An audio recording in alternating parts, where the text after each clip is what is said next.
Welcome. My name is Tim Selden. I'm the president of the Montessori Foundation and chair of the International Montessori Council. I've served on many boards, board of the American Montessori Society, the board of the Barry School, which was founded by my family.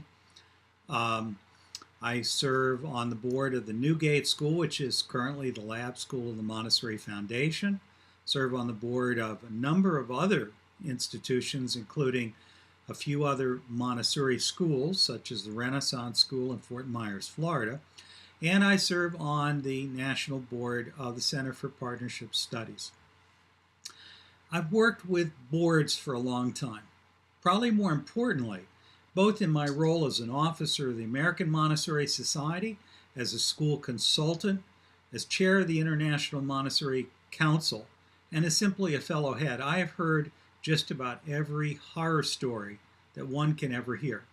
I've heard horror stories told about boards from the perspective of parents, teachers, administrators, and especially from founding heads. I've also heard stories that have been proven to be very legitimate, told about heads, parents out of control, teachers out of control, that are told from the perspective of members of the board of directors. The simple reality is that life can really be tricky. And our goal is, at the very least, to do no harm, to make the wisest decisions that we can. The horror stories that we'll tell as we go along are allegorical. It's not important. They've been repeated so many times over that the specifics about where they happened and how they happened are not important. But each one is instructive. The basic issue, as I see it, in serving on a board is to remember the old adage that's told about boards, that a board tends to be an entity that makes bad decisions. The joke used to be during the Second World War that a camel was a horse designed by a committee. All too often, boards really struggle. They debate the same things year after year. There is often a fairly significant level of exhaustion and burnout, and people who spend a year or two on boards and finally retire and may have to even leave the school because they're feeling that the politics are just too much. It's just unacceptable. All too often, you also hear the story of decisions that are made late at night when people are exhausted, or meetings that go on ad nauseum, and issues being debated and being debated in a manner that's fairly rancorous.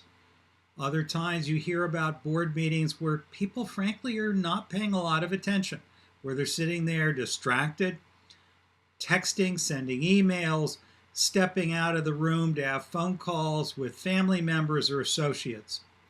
In both cases, whether it's a case of a board that becomes over-involved in the management of the school and micromanaging or attempting to micromanage their head of school, or getting directly involved in the day-to-day administration of the school, or whether it's a board that frankly is not paying attention and without even realizing it allows the school to fly right into a mountain or to almost fly into a mountain, the stories are abundant. All over the United States and worldwide, you hear stories about boards that have made incredibly bad decisions, at least from the perspective of some people. I'm sure from the people who were on the board, every one of those decisions was a wise action. But when you see schools literally ripped in part and a new school spin off from one that was formerly strong, and two schools struggle for many years, and one or the other possibly go out of business, or when you see a school where there's a great deal of hostility, or a school where the board feels backed into a corner, held hostage by the head of school, or more typically by a group of teachers that come and say, if you don't do this, that, or the other, we're leaving, or a group of families that comes and does the exact same thing. Also often, boards feel that they're being held hostage. And that's not unique to boards. It's also quite common for heads of schools to feel that so often they are operating on the defensive because one group of constituents after another puts them into an awkward position. The goal of good governance is to govern wisely, to govern with a sense of both the short-term immediate problems that face them and the long-term mission and goals and needs of the school. To think about the school as a whole, to not focus on one small part, to be advocates or champions for one classroom, for one age level, for one particular program, for one constituent group, but rather to really think about the school as a whole. What you want to do as a board is to really be clear. To be clear about what's the difference between a not-for-profit and a for-profit. To be clear about the difference between a typical not-for-profit board of directors or board of trustees and what you typically see in a Montessori school, if only because of the size and the nature of the parent body that come to a Montessori school. And then finally, it's really important to understand how Montessori philosophy and principles play in, and of what about Montessori do you need to know as a board member. You certainly do not all need to be Montessori educators, although it certainly helps to have at least some Montessori educators who are wise be part of the board. But you do as a board need to understand that you are, again, guardians of a trust, that you're protecting the integrity of the Montessori program. Because that Montessori program, I would like to suggest, is the very thing that is your unique selling proposition to the world.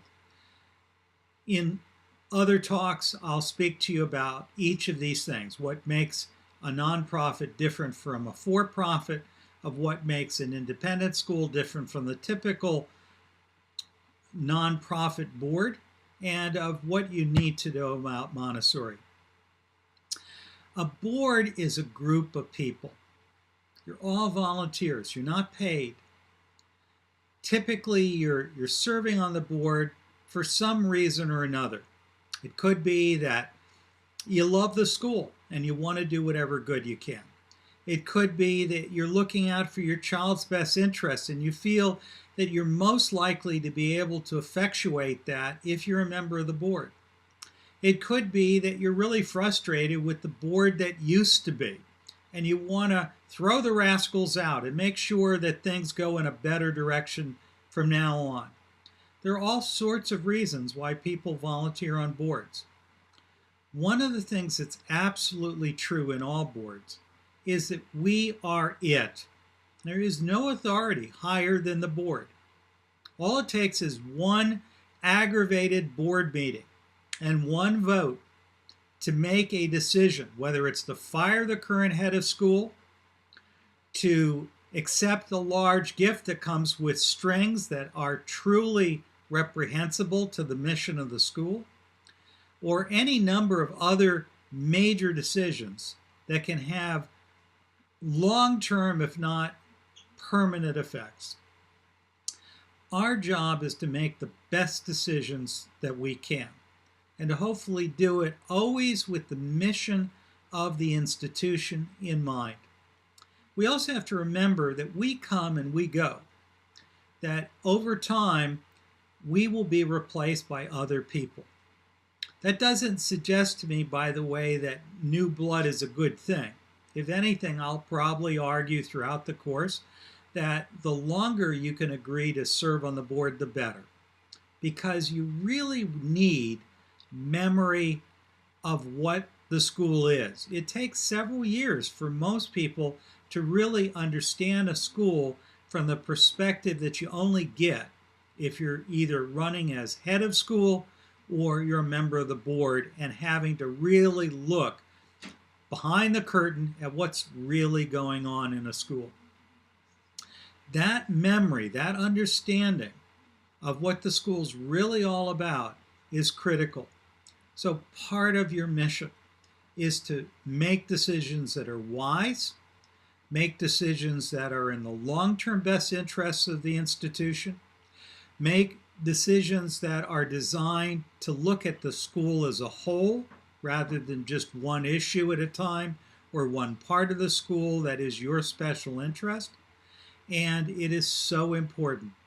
Do it from a perspective of continuity, of understanding of the bigger picture and the history of the school and a sense of its direction, of where it's going, so that you don't one day make a snap judgment and have years and years and years of convulsion caused by one aggravated or defensive reaction to a crisis situation.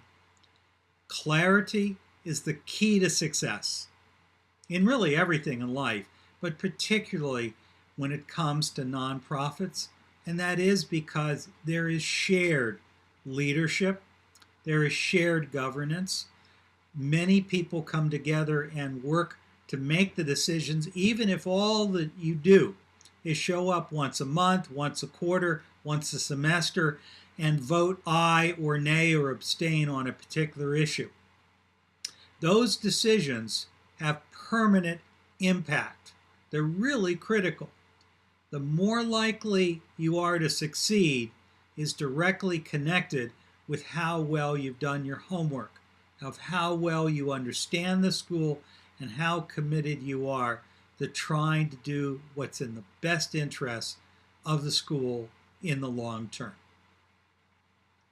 When we put on our board hat, we need to put our parent hat aside, our teacher hat aside, any connections we have to other family members, whether it's our spouse who has, of course, the family children in the school and may have his or her own emotions about an issue that's affect, our family friends who may also be parents in the school or other staff members of the school. Our job is to look at the whole and to look at the long term. This is no easy thing to do. We're human, and all we can do is the best we know how to do. The task ahead of us really calls on us to rise beyond ourselves, though, and do the very best we can, to think in terms of the big picture and to think in terms of the whole.